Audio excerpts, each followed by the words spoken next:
For any of you coffee connoisseurs out there, you probably saw that I started out by making a few mistakes. And part of the reason that I probably make more mistakes in my video content than if I were to make coffee on my own is because I'm trying to focus on the aspect of recording while brewing the coffee. And I'm getting better and better at that. I'm also noticing my flow rate is becoming more and more consistent. I'm not agitating the coffee unnecessarily nearly as much, especially when I draw from there. You'll hear like a little sound and it will bubble a little bit. That's that unnecessary agitation that just doesn't need to be in there, the way I like to brew my pour-overs. Now, the extraction times for this single origin Rwanda from Touchy coffee was a bit short. I ran an output of 302 grams, so round down 300 grams of coffee, with an output time of 2 minutes and 25 seconds. Now for this coffee in particular, I think that's fair enough. I'm getting a little bit of tartness, a little bit of acidity, and then it ends on a sweeter tasting note. This is a bit of a bolder coffee and a bolder coffee company with the way they like to express their tasting notes. So I find that going a little bit underneath that normal threshold of other coffees that I like to extract more, say Nomad coffee. Definitely like to get more extraction out of those coffees. It turns out better.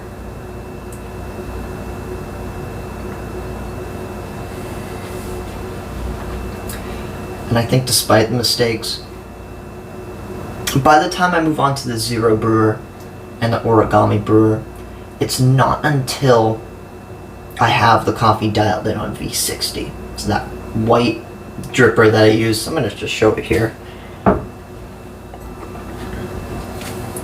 Once I have the coffee dialed in on this, it's a hell of a lot easier to dial it in on the Zero brewer or the Origami that I also have. Now, it's just going to be pour-over videos coming out for a while. I'm going to try to dial in all my coffees on all three of my pour-overs, at least while I frickin' have the beans for it. Because readjusting this grinder for something like French press or Czech for Turkish is a whole nother thing, you know, and then I have to re-dial it back to the settings that I've been using on pour-over, which there's a much narrower bandwidth there. It's much easier to make video content, a bunch of pour-overs, and then move on to French press, and then move on to Turkish coffee. So I'm not buying any more bags of coffee anytime soon, especially with a really damn expensive single sip trip coming up. But you'll get to see all the coffees in their full glory on pour-over. And hopefully, if you really love coffee, it will inspire you to brew it yourself at home. Drop in the comments below. Are you guys using pour-over? Are you using French press? You know, those are two extremely common methods. I know my buddy Brian, he uses mocha pot. He'll send me videos of him brewing with the mocha pot. I'm kind of jealous. I want a mocha pot, but I'm also poor. Spending money on this project and trying to maintain enough to pay all the bills and keep the lights on and all of that good stuff as well, which, if any of you guys know, is kind of the grinding work that a lot of us are stuck in right now, or fortunate to have. But that being said, guys, I think I will play around with this Rwanda a little bit more in the future, but after this I'm going to move on to dialing in the Culpy Peru on V60 and playing around with both of these coffees, dialing these in. I've already dialed this in on V60. I'll move on to the Zero brew with this Origami. This still needs to be dialed in on V60. I'll also do the Zero brewer and Origami.